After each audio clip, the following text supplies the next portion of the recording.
great to have finally seen it. I was really impressed. Oh, good. But if we go back to sort of script stage, what was it that appealed to both of you when you saw the script for Ender's Game? Hailee, starting with you.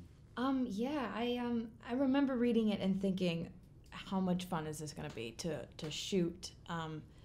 Just the thoughts about it were endless on working with, my peers and other people watching it sort of come together, and the different people that came onto the project had played a huge part in why I was interested. But I loved that on top of it being this incredible, epic sci-fi adventure, it's very character driven, and there are so many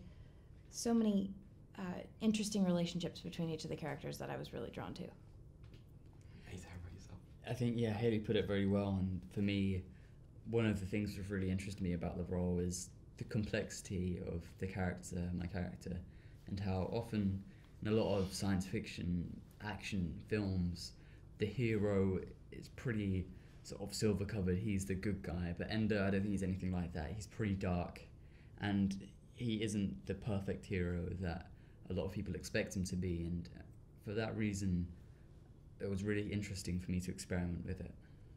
And you've taken on lead roles, of course, before with Hugo and the Boy with the Striped Pyjamas, but did you feel an additional pressure being the lead role in this epic sci-fi?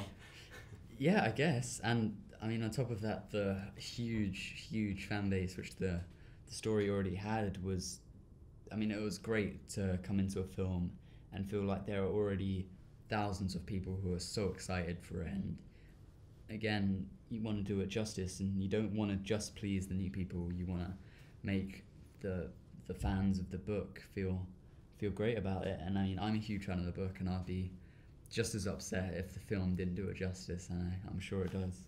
And both in the film and the book, I was sort of relieved when your two characters find each other at battle school. Can you talk a bit about the dynamics between the two? Yeah, I think their relationship is really special.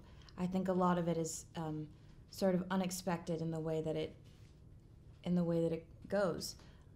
When you meet my character, you can assume that she's been there for quite a while. Who knows how long, but it seems to be a while.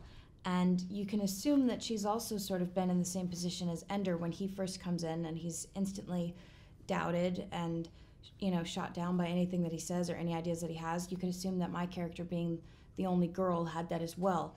And so you meet them, I think, both at a time where they're both just looking for a friend, and they find that in each other, and I think that's really special. And you've got a sci-fi legend in the film, haven't you, in terms of Harrison Ford. How would you like Ender's Game to be thought of in the sci-fi genre as you release it into the universe? I think it's really important, and the amount of depth and the amount of character development and the ideas and the themes are not common in science fiction films, and I think Ender's Game is really unique in that aspect. And again, the amazing, phenomenal cast with science fiction legends such as Harrison Ford just emphasize that point, and how important this film is. I think all of the ideas are so relevant today. They're relevant 30 years ago when it was written, and they'll be relevant 30 years from now. It's a timeless piece, I think. Asa Butterfield, Hailee Steinfeld, thanks very much. Thank you. Thank you.